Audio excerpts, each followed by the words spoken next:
Welcome to the Sri Lankan Understanding, a platform on which we explore the past, present and future of Sri Lanka, an island in the Indian Ocean. We look at the future and we look at the potential of this country and where we should be going in various sectors. Our topic for discussion today is performance management in Sri Lanka. What has been done in this sector? What is this sector all about? And what is the impact it will have in the years ahead? To discuss this topic, we've invited the Managing Director of Sandbox Consultancies. This is a performance consultancy firm.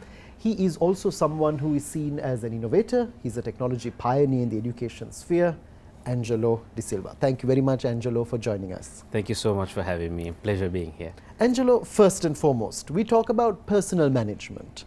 We talk about how we have human resources departments. We have those in companies, in the private sector, in state sectors. But what exactly is this whole area of performance management? Can you tell us about that first? Okay. So performance management is quite closely linked to some of the areas that you just mentioned, but in a nutshell, it is the art of ensuring that certain goals and certain outputs are communicated and managed within an organization so that it is an efficient output that you're looking at. Right. So this requires a little bit more than just having an understanding of what your goals and what your end output has to be, because in the middle are people and people make mistakes. Right. And that is the entire art of performance management, and it is a little bit different to looking at traditional management of simple machinery or factory operations or things like that. Performance management is a much more wider scale and wider scope when it comes to especially today's world, where people are working from various global destinations, right, and contributing to an organization. They're not, you're not physically required to be present in a particular place. That's something that we saw with COVID. Correct. I guess that really revolutionized the whole working environment, atmosphere. Yeah, it and was. Many organizations going forward are now allowing people to continue to opt for working virtually from different locations. How did you get into this field, Angelo? Okay. So, my history with performance management goes back to the fact that I am a management consultant and a corporate trainer, and my firm, Sandbox Consultancy Services, is a performance consulting firm. So, I need to first tell you what this performance consulting means. So, traditional management consulting comes in with tools, processes and the whole 9 yards of really looking at your bottom line, and sometimes can be a bit ruthless and sometimes can be a bit dated in terms of its approach to driving efficiencies in organizations. But today's world, organizations are people-centric organizations. And when you mean people-centric organizations, a lot of people think it is about treating people in a particular way and having a particular culture that is fun to work with. But it is much, much more than that. And that's where we come in, where performance consulting is about unlocking that performance that is inside people. And the synergies are amazing. So this we have been doing for quite a while, over 8 years. I've been in the business for well over 15 years and seen the inside of corporates, managed my own teams within the corporate sector, as well as now we provide consulting for a range of top exporters, conglomerates and multinationals operating from Sri Lanka. So gives us a really good position to comment on this program as to how performance management really works, because we are on the front lines. We meet executives, we meet middle management, and we meet leadership of Sri Lanka's top corporates. That's where when you have that first-hand experience, it also helps you in the consultancy, because it's enabling you to give them the best that they can get out of their staff, out of their employees. Yes. And what they should be doing, I guess, going forward, irrespective of what sector it is in, and I want to talk about the two distinct sectors that we talk about in Sri Lanka, the public and the private. When we come back on the next segment of the Sri Lankan Understanding, we're going to explore what performance management has done for these two sectors, how it has unified them, if at all, and what is happening elsewhere.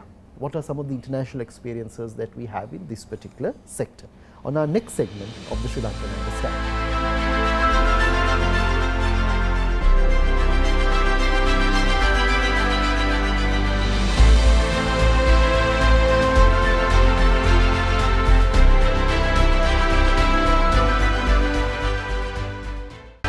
Welcome back to the Sri Lankan Understanding.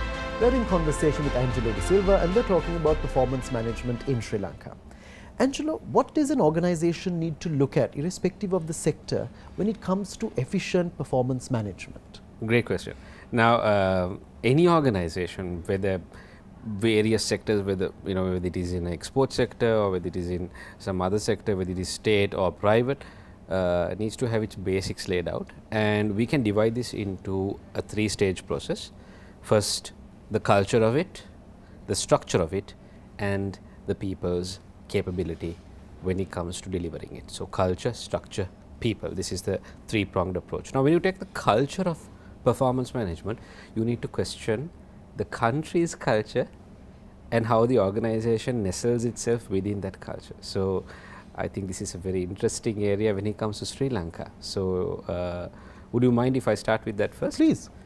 So, if you take Sri Lanka, the general culture of performance starts with our expectations of performance, our expectations of accountability, from the way we look at the investment of our tax money, from the way we look at the general standards of basics in this country. I think it is agreed that Sri Lankans have a long way to go in terms of setting certain expectations when it comes to standards of performance. And when you live in a country where it is okay to let a few of these things slide, and of course in Sri Lanka's case much more than a few of these things, you tend to bring that DNA into your organization.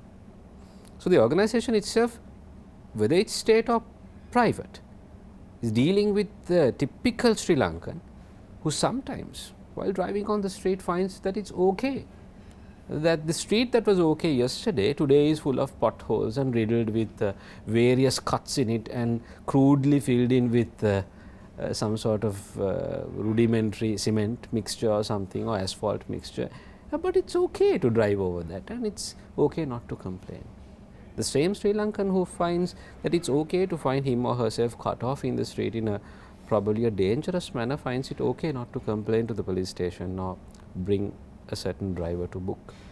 The same Sri Lankan who might go and just plead guilty for a traffic offence just because he or she wants to get their license released immediately and not actually say, no, I am not guilty, it is not my fault, and fight it, is the same Sri Lankan who then drives that very car into an organization and is expected to magically understand how to manage performance, how to be accountable for something, which is quite tough. So, the culture matters. So, in an organization now, that's a country culture.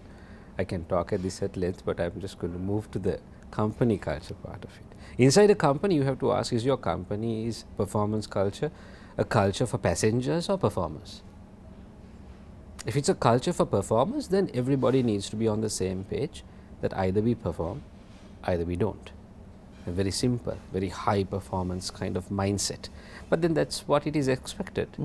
And that is what every organization strives to be, or at the very least says they are in their values and in their purpose and in various other material that they share with prospective employees as well as existing employees. And nobody wants to say we are a company that's okay not hitting our targets. No, nobody wants to say that. So then you must live that. Now, living is very, very difficult because you need to tell people you're not meeting our standards and you need to let them go, which brings us to again the country's culture and the country's framework for doing that. Now, certain countries do operate with very strict laws in terms of termination, where you need to go through a particular process to terminate an employee, Sri Lanka being one of those. Certain countries do have a much more reciprocal process as well. Some may see this is not the most ideal process to follow, like employment at will in the United States. However, it does set the context to tell an employee, if you don't perform, your job may be in question. And that's a good place to start. It's a healthy place to start because it has a tight reciprocity. So, we pay you, it is a contract at the end of the day, and you perform and you deliver. Now that is a good place to start. I am not saying that should be the end all and be all of your culture in an organization, but excellent place to start, because you wouldn't want passengers. And passengers are employees who are entitled. So that will differentiate the two, right? That will definitely differentiate the two. Passengers are employees who walk into an organization and think, well, I might perform today, I might not. Well, I'll meet my deadline today, I might not. So that's okay. I'll get my salary at the end of the day. I mean, I'm summarizing this. Correct. Right. Now think about it, these employees exist both in the corporate sector and the private sector. They exist everywhere. They are not just, I know there's a heavy criticism for the public sector, state sector in terms of their performance, but if you look at it in general, these kind of employees exist in both places, right? So culture matters a lot. Second, I said, was structure. So within the organization, you have to have the right structure. We call this a goal-centric team structure. This is highly recommended by us, and that is what we implement in organizations, where employees are very clear about goals and roles. They are very clear about accountabilities and expectations. They are also clear about consequence and mitigation. So I might have a responsibility, I might also know my role and my accountability, but do I know what is the consequence of not doing this? That's the important That's thing. very important for performance management, because performance management does not become a problem unless you have that conversation with a non-performer. If you have a team and everybody is going beyond and ensuring that your targets are met, I think organizations hardly will really worry about performance management to the extent that they have to if the team is not performing, if the targets are not met, if people aren't meeting deadlines, if they aren't meeting the quality that is expected from them. Now that's where this becomes a problem. And of course, people make mistakes, like I said, and you need to ensure that you tell your expectations and you're ready to cut the cord if needed. And this culture has to be there for you to have a healthy system of performance. So finally, people, the third element, people's capabilities must be there. They need to be capable of setting goals, they need to be capable of self-management, and they need to be capable of being empowered. A lot of people want to be empowered, right? But unfortunately, the flip side of the empowerment coin is accountability. We can empower you all you want, we can give you the autonomy, we can give you the authority, and we can give you support.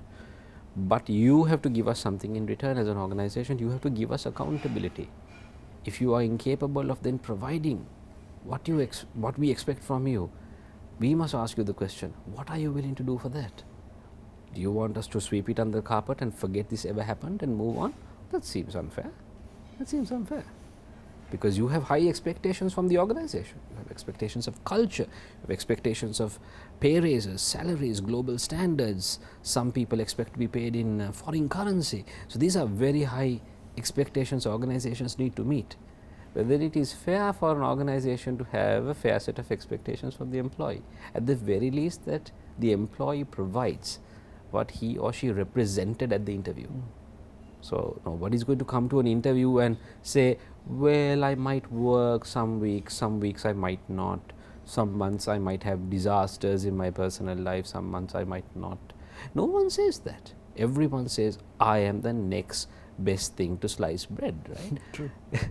And that's where you really sell yourself to that interview panel, and they think, yeah, this is the person. This is because the you person. don't know that person. Talking to that person, you don't know what's going to happen in the future and how that person will actually perform. Absolutely. So we are used to looking at this from one side. We look at it from the organization's point of view in terms of what the organization should have, what are the structures, methods and technologies that they should have.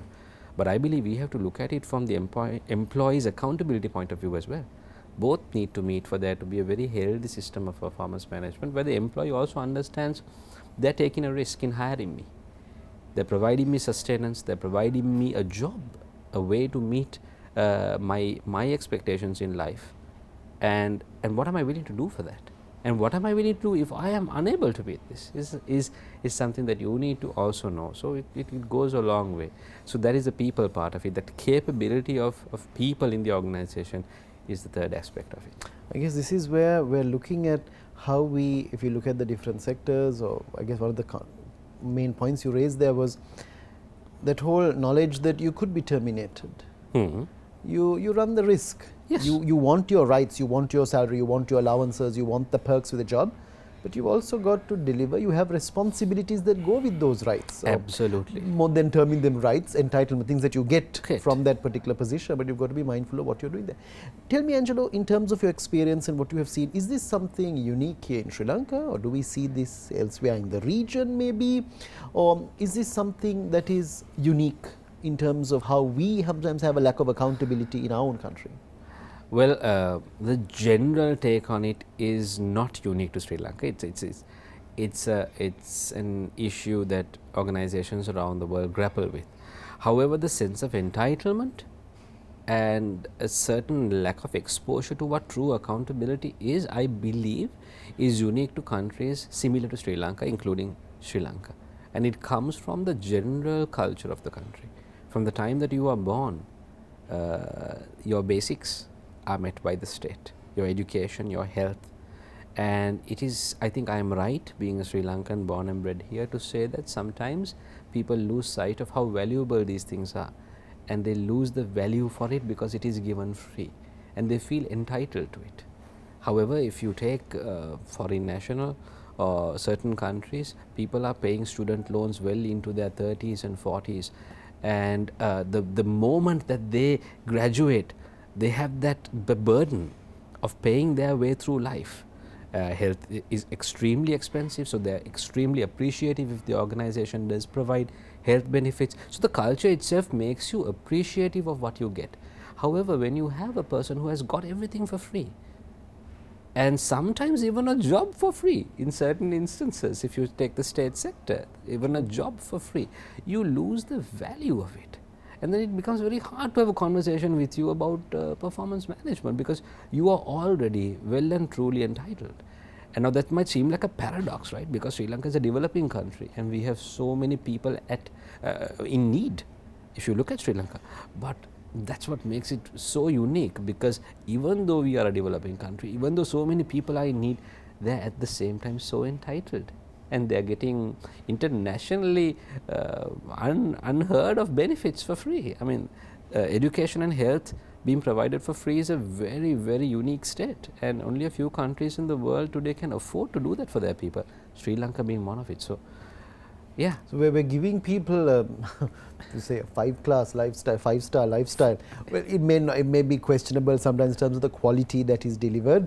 We're having a medicine shortage right now. We've been told the shortage will be fixed very soon, but at the same time, in the same breath, that same person says we don't have a shortage. So, I mean, we have a lot of ironies when it comes to how things happen. But when we look at education, sometimes it's felt that once I get my degree, I must get my employment letter as well. And as you said, that word entitlement. We've been given so many things, we don't understand the value, the hardship of going through it, whether it is struggling to make ends meet or doing that. We think, oh, it's supposed to come on a platter. I've received it, so I must continue receiving it. So that's where you talked about the examples overseas where students are paying loans well into their working career, and then they're like, oh my goodness, this is so tough. It is. Which we sometimes don't understand in Sri Lanka. We have not come even close to that simply because it is given free. There are costs involved, but relatively free. Relatively free. And this is something that attitudinal change, I guess, that's what I want to come to in the last segment. How do we change these mindsets? How do we get people to think afresh? We've focused on this program on resetting Sri Lanka from an economic perspective. I think we need to reset Sri Lanka from an attitudinal perspective in terms of changing attitudes in this country going forward. When we come back on the next segment, we'll continue discussing performance management in Sri Lanka and what needs to be done, how we can enhance and improve this sector going forward.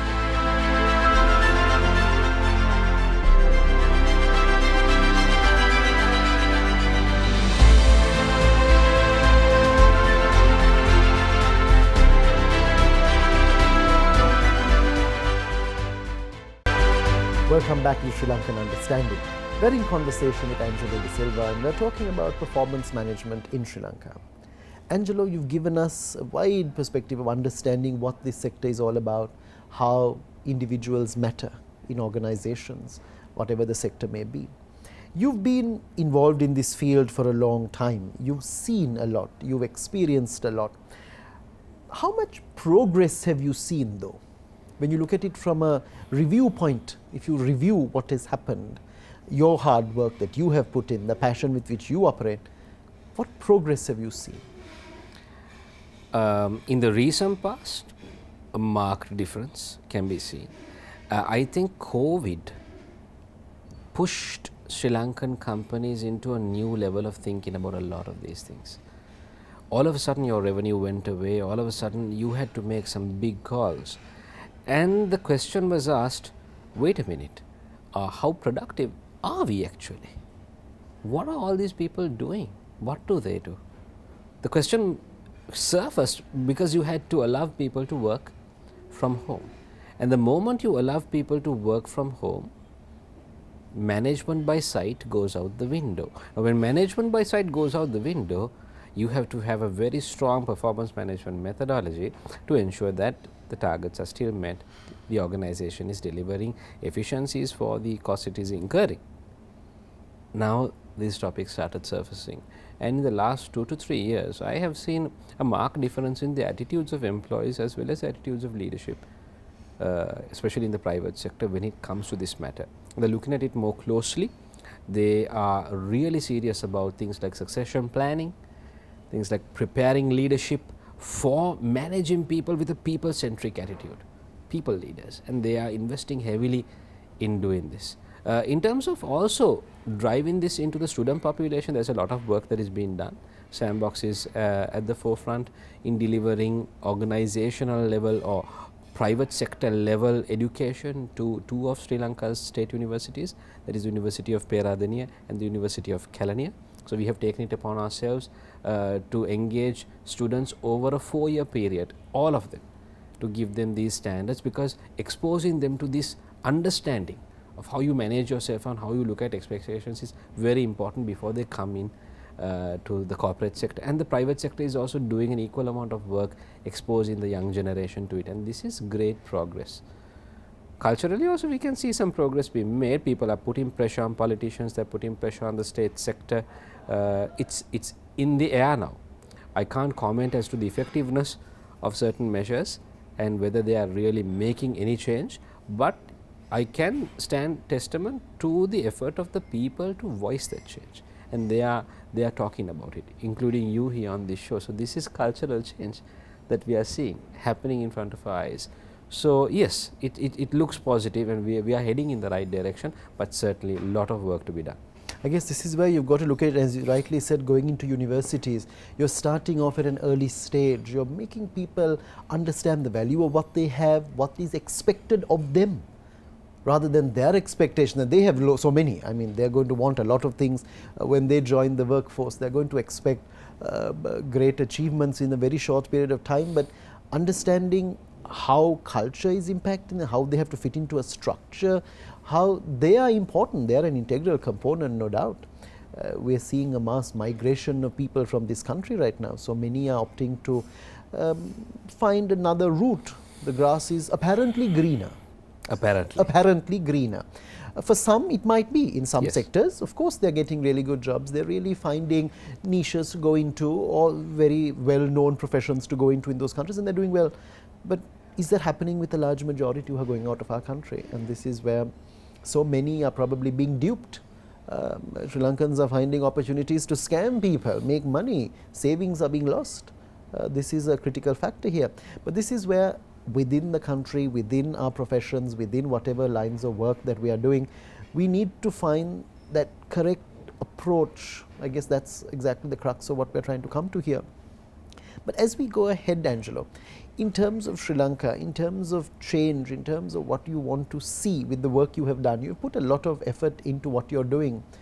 What is it that you want to see in the near future, at least in the short term? We're talking about the impact of COVID, we're talking about wrong policies, corruption, so many issues that we are grappling with. But at least in the short term, I mean, certainly we will see results in the long term. We're talking about university students, we'll see the results in the long term.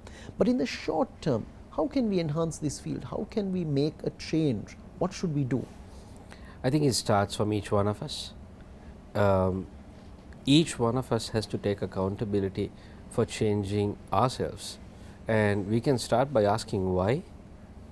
We can start by asking why, questioning things. It's a very healthy habit, and as well as understanding reciprocity. So to move beyond this entitlement that we are used to as a culture, as a nation, and look at reciprocity, to ask what can I do to an organization, what can I contribute to my country, what can I do to society, as opposed to just waiting for benefits to come my way and being a taker. We can practice becoming givers, people who are giving And that reciprocity, I think, has to start from each and every one of us. Sri Lanka will be a much better place if we all practice reciprocity. It has to start with the individual, as you said. Organizations can try to implement it, universities can try to implement it, state sector, leaders, policies, but we've got to decide. I guess it boils down to each and every one of us as to how we want to be the change we want to see in the world. If you want to see that change, take that first step. Thank you very much, Angelo, for your time, for joining us, for explaining performance management, what you're doing, how this field has evolved in Sri Lanka, what experiences you have seen taking place. Because going forward, if we want to see something positive delivered for Sri Lanka, if we want to see this country coming out of the crisis we are in, but not only coming out of it, but really flourishing, really doing well in our region, in the world, enjoying some of the positions that we had in the past, we really need to go back to examining the basics. Let's go back to the ABC of what is happening. That's the individual and what we are doing and how we change our mindset. So thank you. Thank you once again for joining us. My pleasure. Thank you so much. Thank you. We've been in conversation with Angelo De Silva and we've talked about performance management in Sri Lanka. Join us again on another segment when we explore a different aspect of Sri Lanka and we look at the path ahead.